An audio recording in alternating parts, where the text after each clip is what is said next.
The Owen James Report is brought to you by This program is brought to you by the Grace Kennedy Group. We choose to care. Grace Kennedy Money Services has been here for you and your family, here and abroad, because we understand that you're receiving more than money. You're receiving their love. Grace Kennedy Financial Group has been here for you because we know it's more than just investments, insurance, or banking.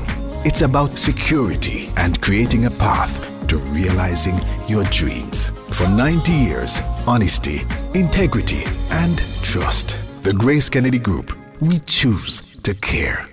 Good evening. This is the Owen James Report.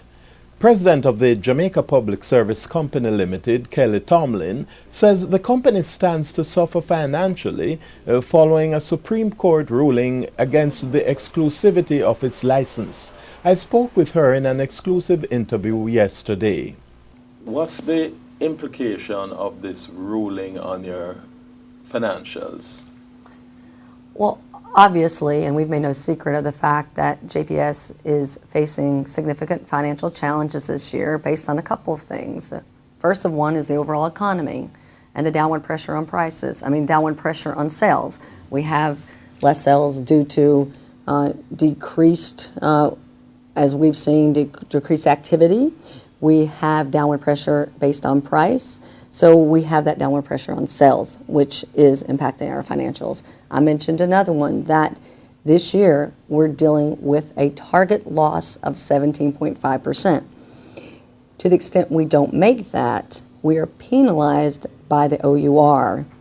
And this year so far, we are about at 24%.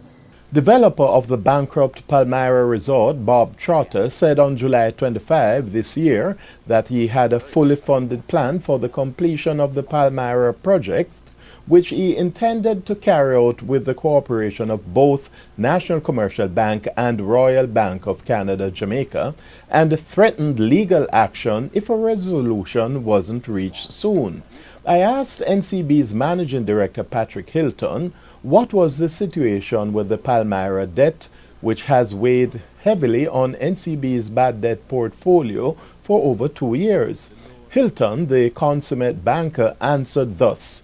We don't discuss customers' business in the public at all. Yeah? Even if a customer goes public and wants to talk, that's their prerogative. We don't get into that. One of the key tenets of banking is privacy and secrecy of the customer's business, so we just don't discuss that at all. And it is a centuries-old tradition. NCB's Senior General Manager for Marketing and Communication, Cherie Martin, says the banking group has launched an initiative to portray its idea of what Jamaica's next 50 years could look like. And in that vein, we have launched a new corporate campaign. The theme is Put Your Best Life Forward. And the theme of the campaign basically encapsulates what we believe should be a focus for Jamaicans in the next 50 years, and certainly for NCB as we continue to build out our legacy. And that messaging is all about financial wellness and financial well-being. And so a few weeks ago, the campaign was launched, and the campaign pretty much sees NCB managers and executives giving tips to the public on how they can improve in various areas of their life by focusing very strategically on saving, investing, insuring, spending, borrowing, and budgeting, so that they can retire with Mr. James's products comfortably. Not you, Mr. James. Not you, Mr. Owen James. Mr. Gordon. On that note, we close today's edition of the Owen James Report. Good evening. The Owen James Report was brought to you by This program was brought to you by the Grace Kennedy Group. We choose to care.